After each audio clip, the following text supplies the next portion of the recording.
Inilah contoh kecelakaan terkait penempatan petugas jaga. Di lokasi ini dilaksanakan pekerjaan pemasangan rel kereta api. Ekskavator sedang menunggu truk pengisian bahan bakar. Petugas jaga bersiaga di area istirahat. Jika bahan bakar tidak segera diisi, saya tidak bisa melanjutkan pekerjaan saya. Oh, ini dia. Oke, saya akan segera mengisi bahan bakar dan kembali bekerja secepatnya. Ekskavator mulai bergerak menuju truk pengisian bahan bakar. Kemudian, ekskavator terlanjur pergi. Padahal sudah diberitahu untuk tidak bergerak tanpa petugas jaga. Saya harus bergegas ke sana untuk memandunya. Petugas jaga bergegas ke depan ekskavator untuk memandunya. Kemudian, petugas jaga jatuh. Pengemudi tidak menyadari bahwa petugas jaga telah jatuh. Oke, saya akan mengitari tumpukan tanah ini, lalu tiba di truk pengisian bahan bakar. Petugas jaga ditabrak oleh ekskavator dan meninggal. Inilah contoh kecelakaan terkait bekerja di atas dan bawah orang lain. Di laut sedang dilaksanakan pekerjaan pile cap untuk dermaga jembatan. Pile cap beton telah mengeras, jadi backisting baja dilepas. Kren akan datang pada sore hari untuk mengambil backisting. Aku akan melewatkan makan siang untuk menyiapkannya. Pekerja B sedang mengelas pengait ke backisting yang dilepas agar kren dapat mengangkutnya. Kemudian, kren akan segera datang untuk melepas backisting, jadi saya akan mulai melepasnya agar bisa dibawa dengan cepat. Pekerja A tidak dapat melihat pekerja B bekerja. Kemudian, pekerja B menderita cedera serius, termasuk patah tulang di bahunya. Inilah contoh kecelakaan terkait segmen batas area larangan masuk. Di sini jalan umum tempat pekerjaan penggalian sedang berlangsung. Barikade dipasang di bagian yang terbuka. Saat itu malam hari. Kerja lembur membuat hari ini melelahkan. Aku harus segera pulang. Sebuah sepeda motor menabrak barikade dan pengemudinya meninggal kemudian. Kecelakaan ini terjadi dalam pekerjaan relokasi saluran listrik. Saluran listrik dari tiang listrik yang ada dipindahkan ke tiang listrik sementara. Butuh waktu lebih lama dari yang saya kira. Semoga bisa selesai sesuai jadwal. Sementara itu di gardu listrik. Saya belum menerima pemberitahuan bahwa pekerjaan telah selesai. Pekerja itu seharusnya sudah selesai dan sedang istirahat makan siang. Apa mungkin ia lupa menghubungiku? Waktu selesai pekerjaan yang dijadwalkan telah berlalu. Seharusnya saya sudah turun dari tiang listrik. Saya harus memberitahu gardu listrik. Kemudian,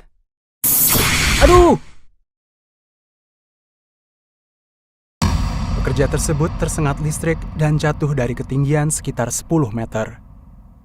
Inilah contoh kecelakaan terkait peralatan kontraktor yang sering diabaikan. Seorang pekerja hendak memotong kayu dengan gergaji meja. Tiba-tiba saya diminta untuk meninggalkan pekerjaan lain untuk memotong ini. Tidak ada penutup mata gergaji. Saya pasti lupa memasangnya saat perbaikan beberapa hari yang lalu. Ini sih tidak masalah. Saya bisa memotong tanpa itu. Pekerja mulai memotong dengan tangan kosong tanpa penutup mata gergaji. Mata gergajinya cukup mencuat dan kayunya tidak sejajar dengan dinding pemandu. Kemudian, kayu tersebut terpental mengenai pekerja tersebut yang mengalami cedera serius termasuk patah tulang rusuk. Inilah contoh kecelakaan terkait pengoperasian kren secara bersamaan. Untuk melepas dek baja sementara yang dipasang di dataran pasang surut, tiang pancang yang menopang dek ditarik dengan kren menggunakan vibro hammer. Pekerja tidak boleh menaiki tempat selain kursi pengemudi. Meskipun demikian, ada operator dan pekerja magang yang turut naik. Tiangnya ditarik seperti ini, dipindahkan ke samping, lalu diturunkan. Ulangi proses ini. Sudah paham? Lain kali bisa melakukannya sendiri, bukan? Saya akan berusaha. Tapi kita terlambat karena topan waktu itu. Jadi kita harus bekerja cepat. Oke? Operator kemudian mencoba mengangkat tiang pancang dan memindahkannya ke samping pada saat yang bersamaan. Jika saya melakukan pekerjaan ini sekaligus, kita bisa bekerja lebih cepat. Tunggu, apakah ini baik-baik saja? Mari kita berhenti. Tidak apa-apa. Serahkan kepadaku. Hentikan, bahaya. Operator terus bekerja. Kemudian...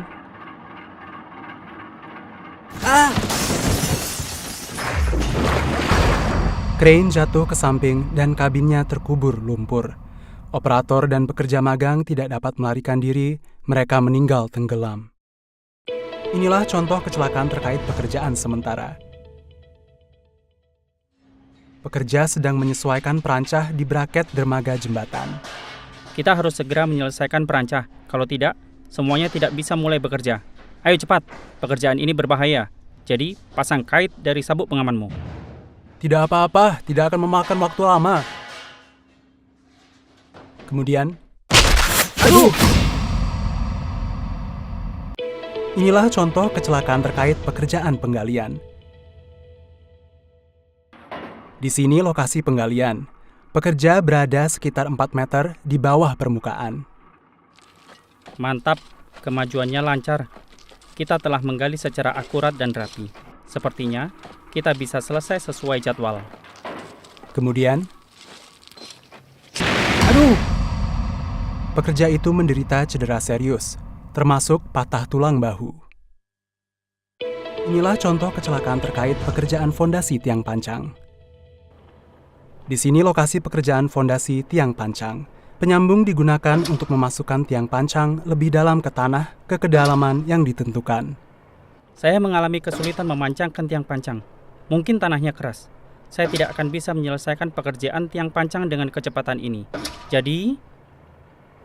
Hei! Sulit untuk memancangkan tiang pancang. Jadi mari kita tingkatkan tinggi jatuhnya palu. Siap! Oke, sudah bisa. Terus pancangkan. Kemudian... Aduh! Penyambung memukul pekerja, mencederainya hingga meninggal. Inilah contoh kecelakaan terkait pengecoran beton. Lokasi konstruksi untuk fasilitas dibuat dari beton bertulang. Beton cair dituangkan ke dalam backisting dengan truk pompa. Pekerjaan ini lancar. Lantai ini mungkin bisa selesai pada hari ini. Kemudian, tiba-tiba... Berhenti. Pasti tersumbat karena alirannya pelan. Hei, tersumbat! Naikkan tekanan! Masih bermasalah. Ini benar-benar tersumbat. Pokoknya akan saya coba garuk. Aduh! Beton membentur pekerja secara langsung. Pekerja itu dibawa ke rumah sakit, kemudian ia dinyatakan meninggal.